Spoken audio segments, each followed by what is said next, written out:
Welcome back to the Chama. We're discussing the first 100 days of the Jubilee government, and we've been joined by Honorable Chris Wamalwa, the MP from Kiminini in Trans Nzoia. I got it right. Excellent. Thank you very much for being with us. Now, one of my questions is, it's very easy to criticize, and I should think being in government is the most difficult thing. So what would court have done if they'd gotten in? What would have happened? What do you feel would have happened the first 100 days if the opposition was not the opposition? Thank you. I think every government has its manifesto. And one of the critical things for the CORD government, if at all you'll have one, is to focus on its manifesto. And the first manifesto for CORD is jobs. You remember it was jobs, jobs, jobs. I think first priority will have been to look at creating a conducive environment where you can get jobs for the youth. But now, looking at the scenario of the teacher strike, assuming the teacher strike will have been there, I think what the CORD government will have done, one is it must be from a consultative and participatory approach. We'll have given a commitment to the teacher strike, because right now you can see it is actually a national disaster. Children are at home, and the Jubilee government priority of laptops. Of course, the CORD government wouldn't have gone for the laptops.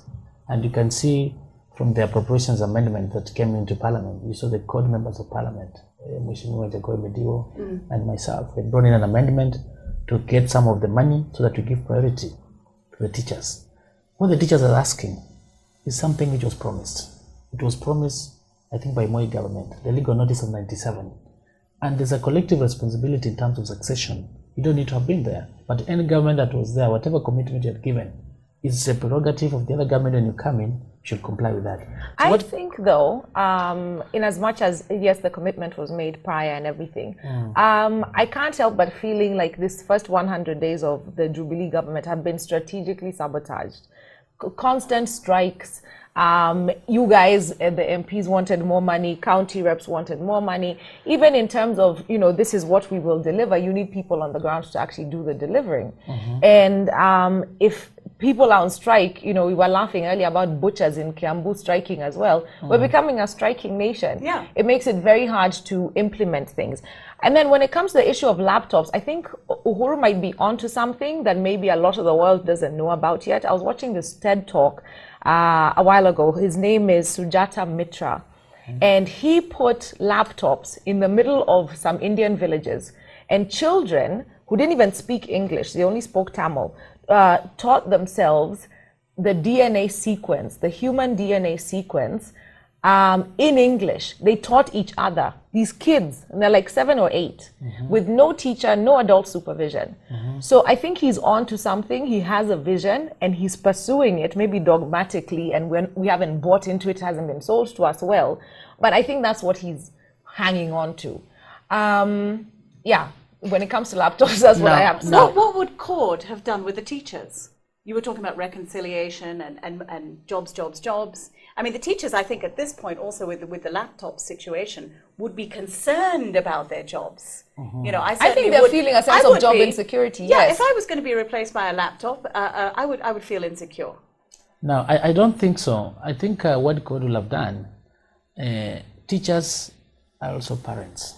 Yes. When the children are at home, they also feel it because they are parents. They didn't want to do that.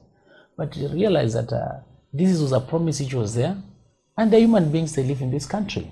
So what the government should have done, I think they should have called the teachers.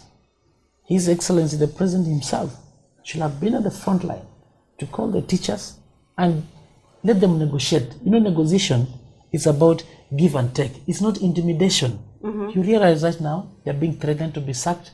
That's not proper.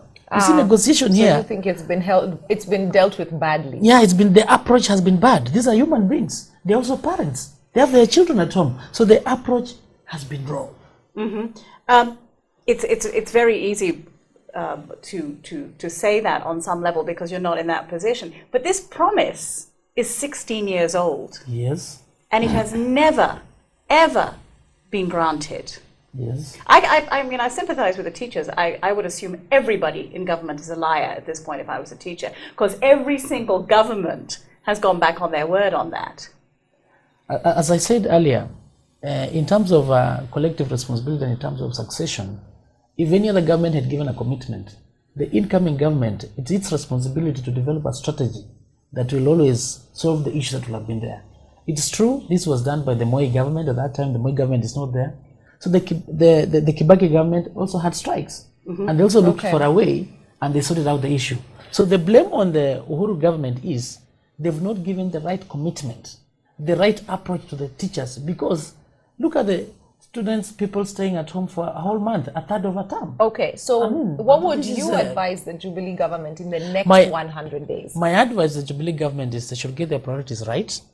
For instance, the money that is made for the laptops, let's not push it down people's throats. Get that money, go and negotiate with the NAT, because they said they had given them 17 billion. But when Sosioni came in, he said it was a lie. It was not 17 billion, it was 3 billion.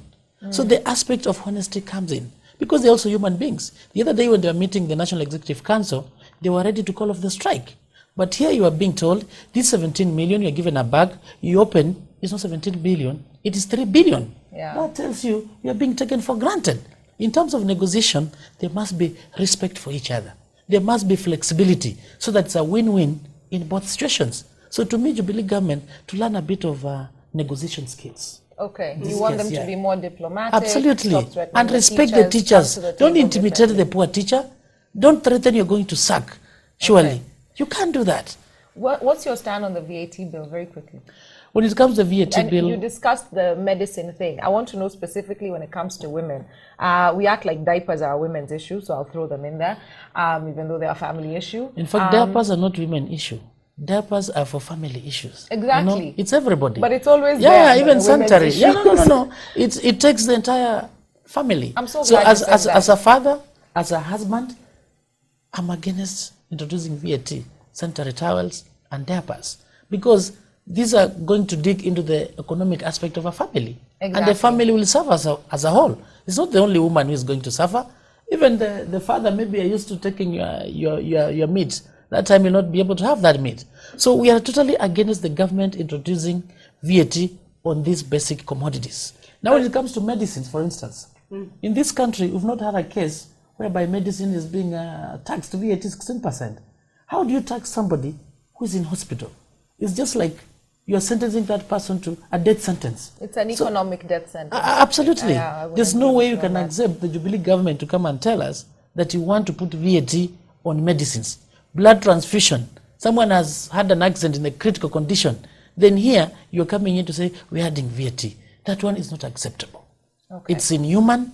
And again, it's against the, I don't know how to describe it. So the Jubilee government should withdraw with immediate effect the issue of having tax 16% VAT on medicines. Okay. And they should get that money from corruption. Yeah. Okay. Research has shown 30% of the income of this country goes into waste, when corruption. So the government should strengthen. We have bodies like the Auditor General Office, the Office of the Director of Prosecution, the Office of Ethics and Corruption. They should be strengthened so that the loopholes of maybe misappropriating the government money through corruption, it is sealed. And we're going to have enough money to pay. Thank you so much, Mayor Shimiwa. We have to wrap up, unfortunately. Thank you. Great to have you, and thanks a lot for your insights. And we'll be right back with our closing comments with Kamal and Grace.